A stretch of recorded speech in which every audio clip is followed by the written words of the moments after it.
Buenas tardes, nosotros somos el grupo número 2 y el día de hoy vamos a estar hablando de lo que es el vértigo periférico. El grupo está compuesto por Carla González, Mario Fulcar y Luis Delgado, y quien les habla, Cheylin de Jesús. Entonces, estos son los temas a tratar el día de hoy. Y antes de empezar, vamos a ver qué es el vértigo. El vértigo viene siendo una ilusión del movimiento, generalmente rotatorio, que puede tratarse tanto de un movimiento objetivo del entorno del individuo como subjetivo de la propia persona. Y no se trata en sí de una alucinación, sino se trata de una ilusión que tiene base en el entorno del sujeto y no las percepciones anómalas de la realidad. Entonces, vamos a entrar a lo que es el vértigo periférico. Entonces, el vértigo periférico se da por lo que es una disfunción periférica vestibular o de las vías vestibulares hasta su entrada en el tronco cerebral. ¿Cuáles características tiene? Que esta es rotatoria, que aparece en crisis de corta o mediana duración y desde minutos, y puede durar desde minutos a algunos días. Y sus intercrisis en verdad se consideran algo ya normal. Además de que se asocia a una reacción neurodegenerativa intensa por el décimo par, el cual es el responsable de las manifestaciones clínicas. Entonces, su patogenia vamos a tener que va a presentar lo que es una pérdida de la función de uno de sus laberintos que va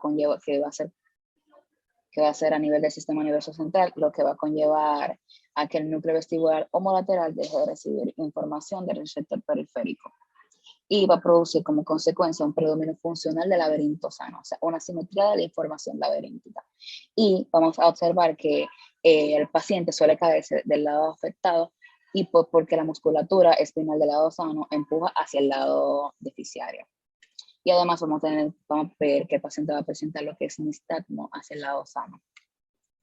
Las manifestaciones clínicas del vértigo periférico son náuseas, vómitos, sudoración fría o eferesis, palidez, gran malestar, hipoacusia y acúfenos.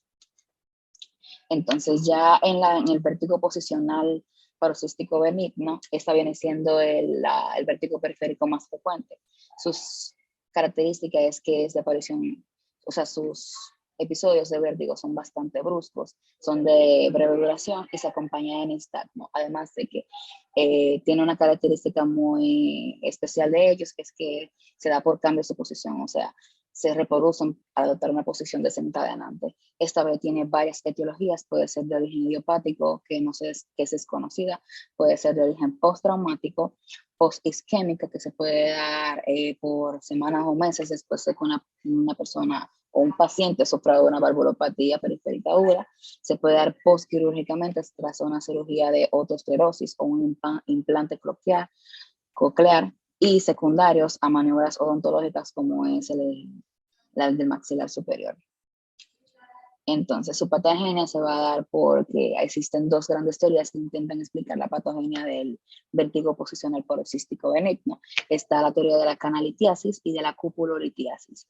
La de la canalitiasis defiende la existencia de lo que son partículas que se encuentran flotando en la endolinfa de los canales circulares. ¿Y qué pasa con esto? Que durante los movimientos de la cabeza generan lo que son desplazamientos de esas partículas, provocando una estimulación de las células sensoriales del oído afectado. Y en la cupulolitiasis hay cristales de carbonato cálcico que se adhieren a la cúpula del canal semicircular que va a aumentar su densidad y haciendo que la ampolla sea sensible a la gravedad.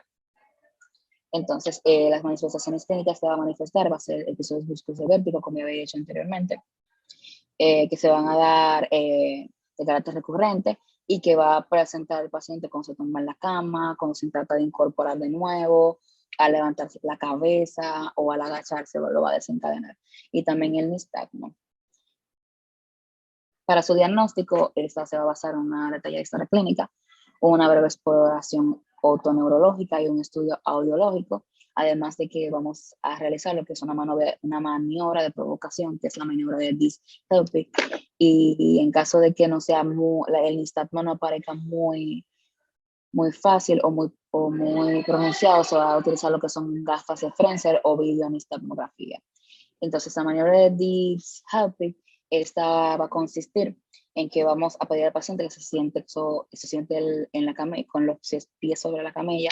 Vamos a girar la cabeza del paciente a 45 grados, hacia un plano horizontal, y se va a sujetar y vamos a tumbarlo bruscamente en la camilla por debajo de esta, a colocar la cabeza por debajo de esta. Vamos a esperar 30 segundos a ver si aparece algún nistagmo o alguna crisis.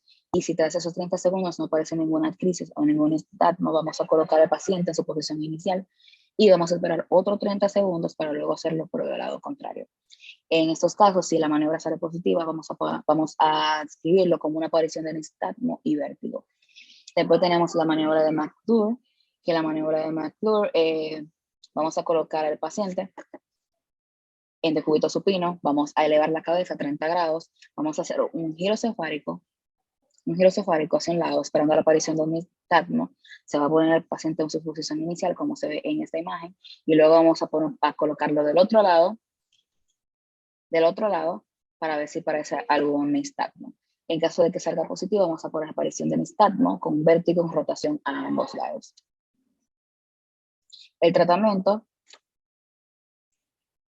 se va a basar también en varias maniobras. Está la maniobra de reposición de partículas, que viene siendo la maniobra de Epley, que vamos a pedirle al paciente que se sentado en la camilla, como se ve aquí con los pies sobre la camilla. Vamos a girar la cabeza 45 grados hacia el lado afectado. Luego tumbamos al paciente de nuevo en decúbito supino con la cabeza girada y vamos a rotar la cabeza 90 grados hacia el lado sano. Luego se va a rotar todo el cuerpo 90 grados con toda la cabeza hacia el lado afectado y luego se va a enderezar la cabeza y le vamos a pedir al paciente que haga una retroflexión de 20 grados o sea, una retroflexión de 20 grados, como se ve en esta imagen. Entonces vamos a tener la maniobra de Simon, que normalmente otras literaturas se consideran como la primera maniobra inicial, y esta se va a basar en que vamos a pedir al paciente que se siente en la camilla y luego vamos a vamos a tirarlo del lado afectado bruscamente para ver si hay aparición de síntomas por varios minutos y luego otro movimiento brusco de 180 grados pero hacia el lado contrario. Tenemos también la maniobra de barbacoa, la maniobra de Lemper, que esta va a consistir en que se va a hacer girar al paciente situado en decúbito supino, hacer una rotación de 270 grados hacia el oído sano y luego se va a pasar a una rotación de 90 grados de la cabeza del lado sano. También tenemos otros tratamientos que no son con tanto movimiento, que viene siendo un reposo relativo de 3 días, que es evitar los movimientos de refloextensión de la cabeza, movimientos bruscos al agacharse o al acostarse, y dormir 3 noches con la cabeza elevada y usando 2 almohadas. Entonces, la migraña vestibular.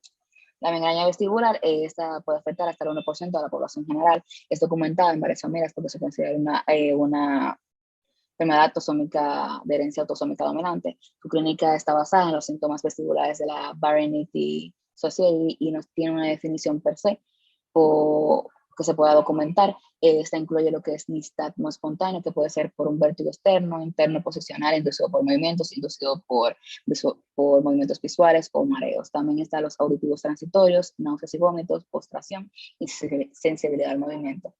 Esta, para que podamos decir que es una migraña vestibular, debe cumplir con ciertos criterios. Debe al menos tener 5 síntomas vestibulares con intensidad moderada o severa entre una duración de 5 minutos a 72 horas. Debe tener un historial actual o previo de migrañas con o sin ahora, según la International Classification of Headache Disorders, y además debe cumplir con una o más características de migraña en al menos 50% de los episodios vestibulares. O sea, debe cumplir con, si tiene cefalea, al menos 2 de las siguientes: unilateral, pulsátil, dolor de intensidad moderada o severa, agravamiento con la intensidad física rutinaria, o presentar fotofobia, fonofobia o aura visual.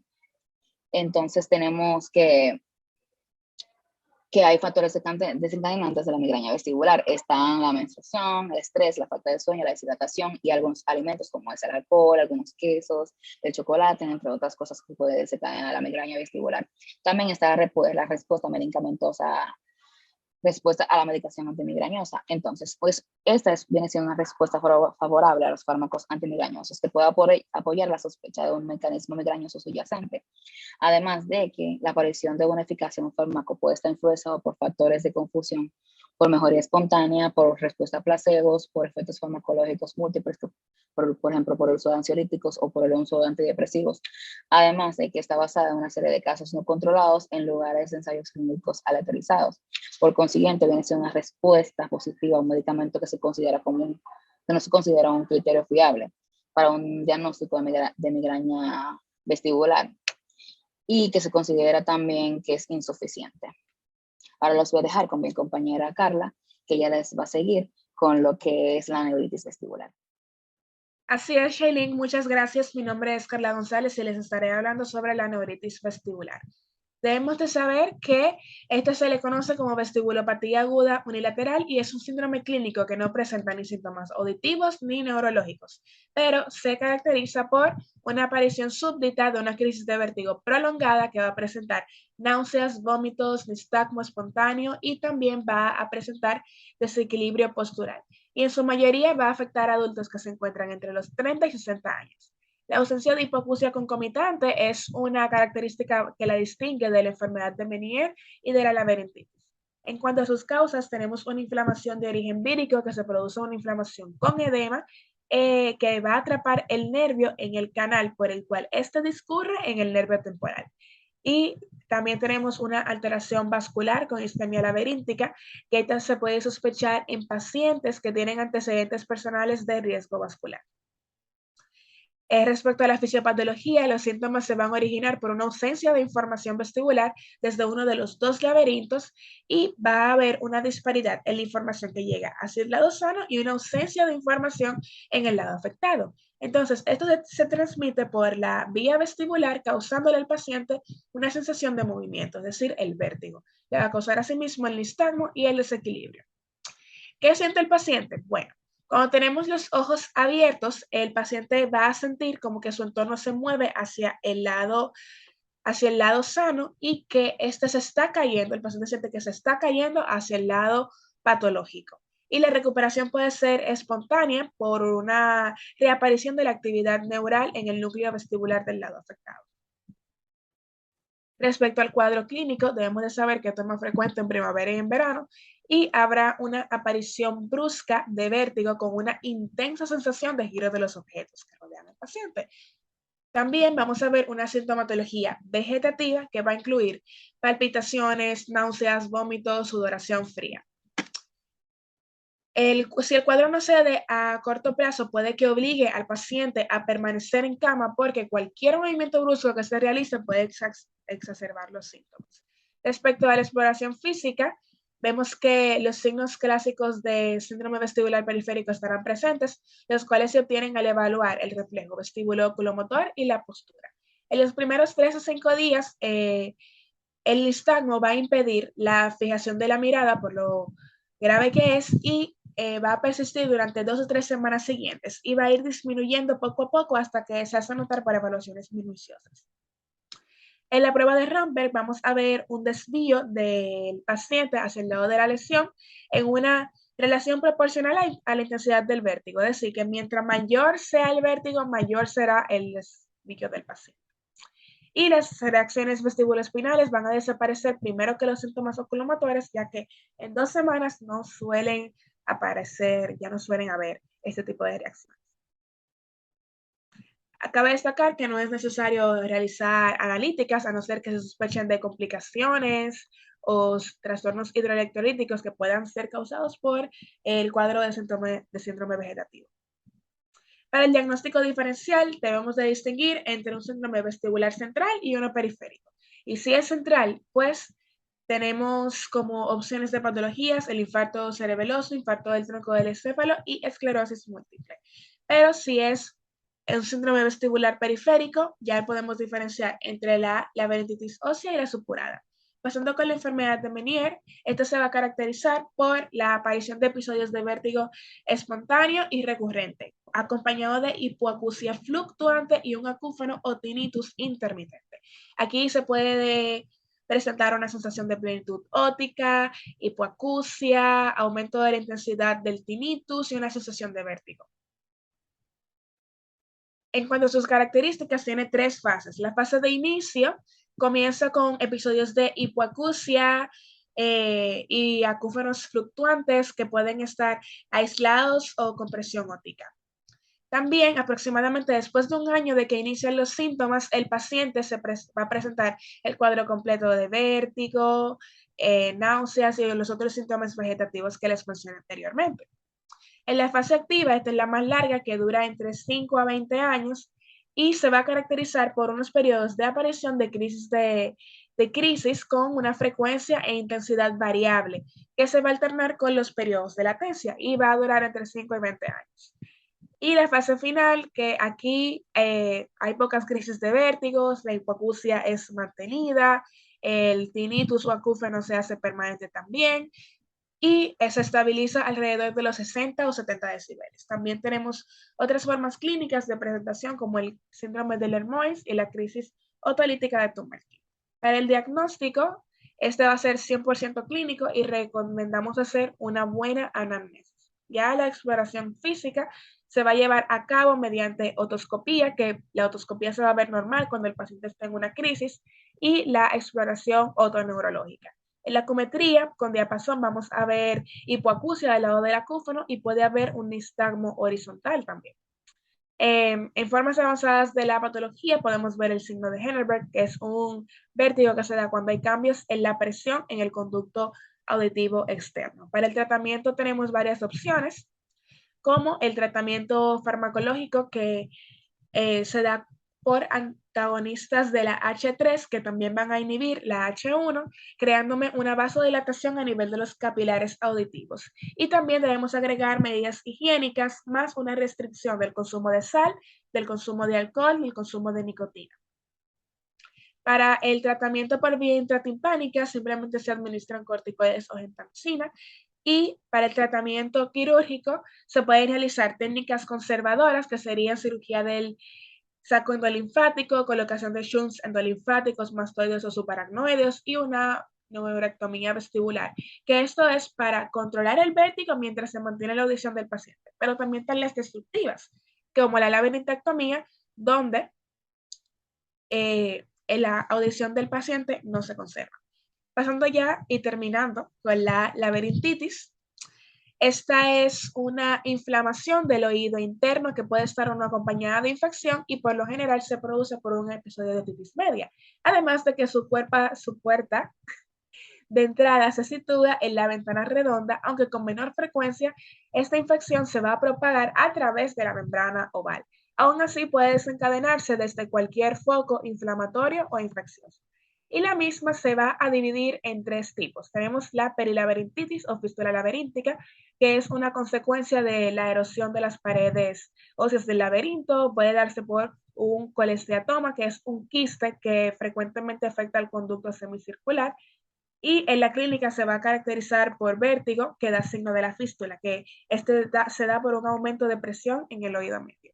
También tenemos la laberintitis serosa, que se da por el paso de toxinas bacterianas provenientes de una infección del oído medio a los líquidos laberínticos. Puede entrar por defectos congénitos o no. Y también por último ya tenemos la laberintitis supurativa, que es una infección laberíntica que va a dar una pérdida de la función coclear y vestibular. Y el diagnóstico se da cuando un paciente con otitis media aguda tiene vértigo periférico intenso, muy brusco, y tiene hipoacusia neurosensorial marcada. En niños pequeños suele asociarse a parálisis facial periférica. Esto se puede tratar con antibióticos, la realización de la punción lumbar o con cirugía en caso de que esto esté indicada. Esto ha sido todo por nuestra exposición. Muchas gracias por su atención.